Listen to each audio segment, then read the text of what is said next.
Hello student, welcome to I science. आज का जो JEE एडवांस का जो मैथ्स का क्वेश्चन लाया है वो चैप्टर आपका स्टैटिस्टिक्स है। और अगर देखा जाए तो आपका स्कूल लेवल का स्टैटिस्टिक्स है, मीन है, मीडियन है, mean deviation about mean deviation about median, बस इतना ही है। और एडवांस का क्वेश्चन है, बड़ा ही इजी क्वेश्चन है। तो चलिए देखते हैं, 2023 में पूछा है। तो अब मैं आपको यही बताना चाहता हूँ कि जो बच्चों को लगता है कि एडवांस डिफिकल्ट है, भाई बिल्कुल डिफिकल्ट नहीं है, बिल्कुल। दो चार सम अगर डिफिकल्ट होगा तो ठीक है, नहीं तो अदरवाइज ओवरऑल कोई बच्चा जो बेसिक मैथ, जिसको बेसिक नॉलेज है, कंसेप्ट्स क्लियर है, अगर जेई मेंस का भी तक का प्रिपरेशन है तो भी वो क्रैक कर सकता है एडवांस। ये मैं आपको बताना चाहता हूँ।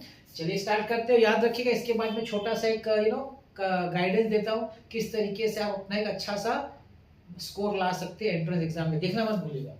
ठीक है, देखते हैं क्वेश्चन। यहाँ पे डेटा दिया गया है, ठीक है, फ्रीक्वेंसी डिस्ट्रीब्यूशन का, और ये वैल्यू दिया गया है, मैच द कॉलम वाला है, और ये ऑप्शंस है, वो बोला पता करो कौन से राइट है।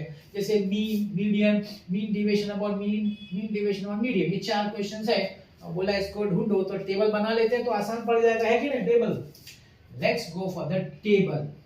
तो पहला कॉलम है xi, दूसरा कॉलम होगा fi।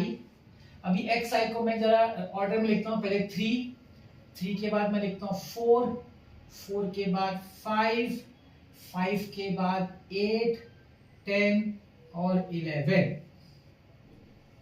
वैसे ये ऑर्डर जो है ना, मीन को फर्क नहीं ज्यादा होता है, इसको मीडियन को फर्क हो जाता है, वो आपको पता होना चाहिए। फिर भी देखते तभी।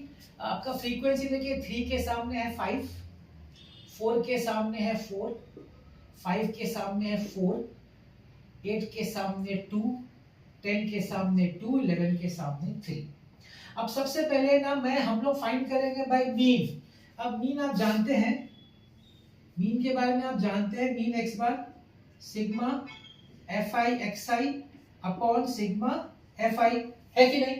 तो यहाँ पे fi का टोटल कर लेता हूं मैं। fi का टोटल 5 + 4 9 + 4 13 15 एंड 5 20। तो ये जो सिग्मा है वो 20 है। अभी हम लोग fi xi निकाल देते हैं, fi xi, ठीक है। तो देखिए मल्टीप्लाई करते हैं, 5 3 * 15, 4 4 * 16, 5 4 * 20, 8 2 * 16, 10 2 * 20, 11 3 * 33। इसका भाई सिग्मा कितना होता है, 6 3 9 9 6 15 एंड 5 20, 2 3 5 6 7 8 9 10 11 12, 120। तो आपका जो मीन हो जाएगा वो हो जाएगा 120 अपॉन 20। The answer is 6। क्या मेरे पास मीन 6 है ना भाई। P का वैल्यू बनता है 3, P का वैल्यू बनता है 3, P3। C is not correct. एक गया। चले, अब मैंने मीन निकाल लिया ना, तो हम लोग मीन डेविएशन अबाउट मीन निकाल लेते हैं। मैं बात कर रहा हूं मीन डेविएशन अबाउट मीन।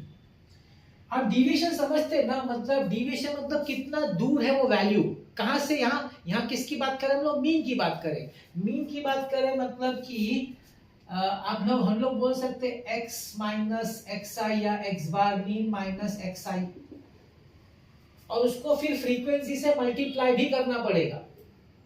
अब चलिए पहले मैं ये करता हूं, बाद में लंबा हो जाएगा। मैं एक साथ काम करता हूं, माइनस करके ना फ्रीक्वेंसी मल्टीप्लाई कर देते हैं साथ में ना, नहीं तो टेबल थोड़ा लंबा हो जाएगा। देखिए मैं बता दूं इसका फॉर्मूला क्या होगा, sigma fi modulus xi minus x बार। आप कैसे भी लिखिए, चलिए मैं xi माइनस x बार लिख देता हूं, xi minus x bar upon sigma fi, ठीक।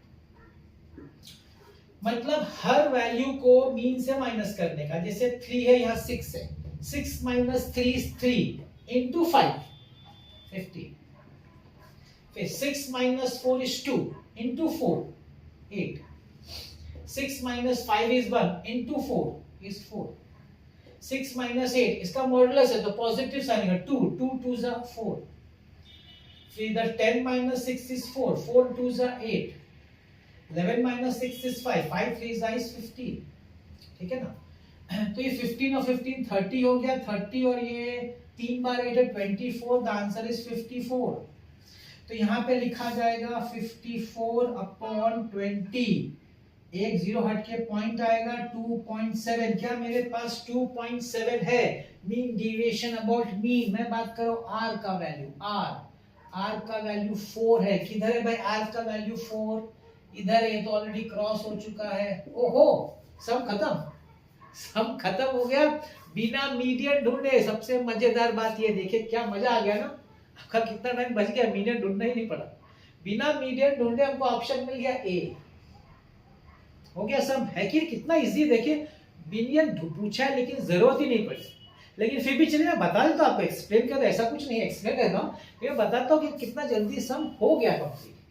तो चलिए मैं आपको मीडियन बताता हूँ। मीडियन में क्या रहता है? क्यूमुलेटिव फ्रीक्वेंसी लगता है, आपको पता होना चाहिए, बेसिक स्टैटिस्टिक्स है। तो मतलब आपको सीएफ लगेगा, क्यूमुलेटिव फ्रीक्वेंसी।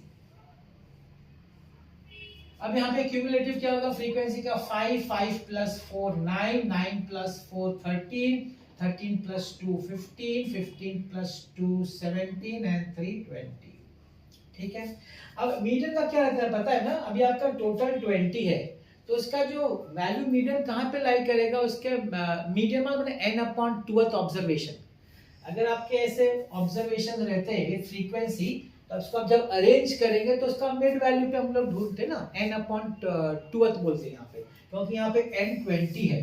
तो मीडियन हम लोग लिखेंगे, median is n/2th observation which is 20/2th which is 10th observation. 10th observation किधर है भाई? यहाँ पे 5 खत्म होता है, यहाँ पे 9 ऑब्जर्वेशन खत्म होता है, 10 से लेके 13 इधर है, उसका सामने का वैल्यू 5 है। 5 है भाई, मीडियन 5 है, मीडियन 5 है, मतलब Q2 है। यस Q2 है भाई, Q2 है। आपका जो Q है वो 2 है, जो कि राइट है, देखिए ना Q2।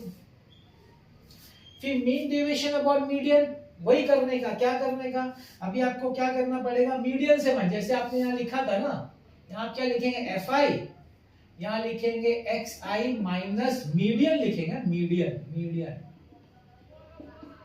अभी हर वैल्यू को, xi के हर वैल्यू को मीडियन से माइनस करेंगे और फ्रीक्वेंसी से मल्टीप्लाई। जैसे 5 - 3 2, 2 5 are 10, 5 - 4 1, 1 4 are 4, 5 - 5 0, so this is 0, 5 - 8 3, 3 2s are 6, 10 - 5 is 5, 5 2s are 10, 11 - 5 is 6, 6 3s are 18। अब इसका सिग्मा निकालने का, 6 + 4 10 18, 2 3 4 48, तो हो गया भाई 48। S5 आना चाहिए, देख लेते हैं। Mean deviation about median, mean deviation about median क्या होगा भाई? इट विल बी सिग्मा, ये आपका जो fi modulus xi minus median upon sigma fi। So this is कितना है हमारा? 48 upon 20, 2.4। yes, the answer is 2.4 which is perfectly correct। S5 मैंने क्या किया? पूरा सॉल्व किया, लेकिन क्या आप एग्जाम में पूरा सॉल्व करें? नहीं भाई, आप तो आधे में खत्म, आपको पता चल गया आधे में, इसी मीन में खत्म हो गया, पूरा गेम खत्म हो गया मीन में ही, आपको कुछ करना ही नहीं पड़ा आगे, है कि नहीं? इसी क्या ये आपको लगता है कि एडवांस डिफिकल्ट है? क्या आपको लगता है आईआईटी क्रैक करना डिफिकल्ट है? बिल्कुल डिफिकल्ट नहीं है। मैं बताना चाहता हूँ आपको, ये सब सॉल्व करके आपको बताना चाह रहा हूँ कितना इजी है। चलिए आगे बढ़ते हैं। नेक्स्ट जो मेरा काम है वो आपको समझा बताना कि थोड़ा सा आप क्या करें जिससे आपका अच्छा स्कोर आए। देखिए सबसे पहले आपको मैं ये बताना चाहूंगा कि जो एमसीक्यूज या एंट्रेंस एग्जाम होता है ना, वो जो होता है 5 दिन का टेस्ट मैच होता है एंड नॉट 5 आवर्स का T20। 5 दिन मतलब कंपैरिजन क्यों बताया? ये बताने के लिए कि जैसे 5 दिन मेहनत लगती है ना प्लेयर्स को, क्रिकेटर्स को, बैट्समैन को, कंटिन्यूसली बॉलिंग कर रहे, कंटिन्यूसली बैटिंग में लगे हुए धीरे धीरे, वैसे ही इसमें एंट्रेंस के प्रिपेयर धीरे धीरे लगे रहना है और लंबा जाएगा। ये जल्दी प्रिपेयर नहीं होता, एक महीना 2 महीने में काम नहीं होता, लंबा सा महीनों लगते हैं इसके प्रिपरेशन में। ये सबसे पहले अपने दिमाग में बात की ध्यान रखिएगा। अभी कुछ स्टेप्स है इस जर्नी में, कुछ स्टेप्स है 3-4 जो मैंने अपने एक्सपीरियंस से मतलब एक आइडिया निकाला हुआ है, उसका अगर ये बच्चा कर ले तो उसको डेफिनेटली बहुत फायदा होगा। पहला मेरा मानना है कि आपको आपका खुद का फॉर्मूला बुक बनाना चाहिए, खुद का। मार्केट में मिलता है, क्लासेस देते, फिर भी खुद लिखने का। टीचर जब पढ़ाए तो उसके हिसाब से फॉर्मूला लिखते रहने का, टॉपिक वाइज हेल्प लेने का, टीचर का भी हेल्प लेने का, लिखने का खुद। क्यों, जो आप लिखेंगे तो आपको समझेगा ना, आप जब उसको रीड करेंगे तो आपको समझ में आना चाहिए क्या इसका मतलब है, और डिटेल में लिखने का। और लिखने के साथ साथ रीड करने का, रोज सोने से पहले जब भी फ्री हो रीड, जब भी फ्री हो आप रीड करो, और रोज रीड करो। और सिर्फ उस दिन का नहीं, स्टार्टिंग से। आज का रीड किया, फिर आप सपोज आपने एक हफ्ते पहले स्टार्ट किया तो पहले का भी रीड करने का, आज का तो करने का, ऐसा रोज करने का। कब तक, जब तक एंट्रेंस एग्जाम है तब तक। पता है इसका फायदा, सिर्फ इतना करने से, सिर्फ फॉर्मूला बुक रीड करने से, खुद का आपका बनाया हुआ, आपका 50% कंफर्म हो गया एंट्रेंस में। 50% मार्क्स आएगा ही। अगर 50% आए तो भाई तो 95 परसेंटाइल हो जाता है, जानते क्या, 95 परसेंटाइल ऐसा है। तो बस ये सबसे पहला काम है। दूसरा काम, दो अच्छा रेफरेंस बुक लीजिए। अभी रिमेनिंग 50% बता रहा हूं, दो अच्छा रेफरेंस बुक लीजिए, और जैसे टीचर सिखाना शुरू करे, सिखा देना एक टॉपिक कंसेप्ट, शुरू हो जाइए। आपके पास फॉर्मूला बुक है, कंसोल्व करना शुरू करिए। टीचर के लिए मत रुकिए कि टीचर कराए तो मैं कर रहा हूँ, क्योंकि मेरा मानना है टीचर काम है आपको कंसेप्ट कराना, एमसीक्यू सॉल्व कराना नहीं। क्योंकि एमसीक्यू सॉल्व करना क्या है, हमने जो सीखा उसको अप्लाई करना है। अप्लाई करने के लिए स्किल चाहिए। स्किल अगर मेरे पास नहीं है तो कैसे होगा वो डेवलप, उसमें टाइम लगेगा, उसको डेवलप करना पड़ेगा, उसको रोज प्रैक्टिस करना पड़ेगा। रोज टाइम मतलब धीरे धीरे होगा, तुरंत नहीं होगा। 5 दिन का टेस्ट मैच है, 5 घंटे का T20 नहीं है, लगे रहने का। स्टार्ट में तकलीफ होगी, नहीं होगा, ज्यादा टाइम लगेगा, चलेगा।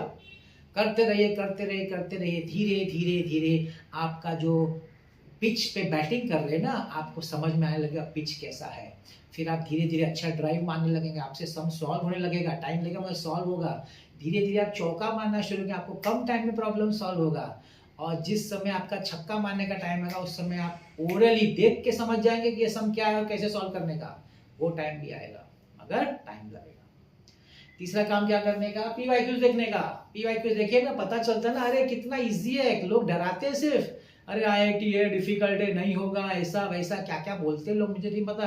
कुछ नहीं, आप देखिए मेरे तो, आप प्लेलिस्ट में देखिए जितने मैंने सम सॉल्व किए, जेई मेंस के, एडवांस के, नीट के फिजिक्स में है, एमएससी सब आप देखिए, आपको पता चलेगा कुछ नहीं। अगर आपका फॉर्मूला कंसेप्ट स्ट्रांग है ना, कुछ भी नहीं है एंट्रेंस, कुछ भी नहीं है। और चौथा इंपॉर्टेंट है टेस्ट देते रहने का। टेस्ट हफ्ते में 2, एक उस हफ्ते में जो भी आपने पीसीएम का कंसेप्ट किया ना, एमसीक्यूज का, उसका एक कंबाइंड टेस्ट और एक स्टार्टिंग से अभी तक क्यूमुलेटिव टेस्ट।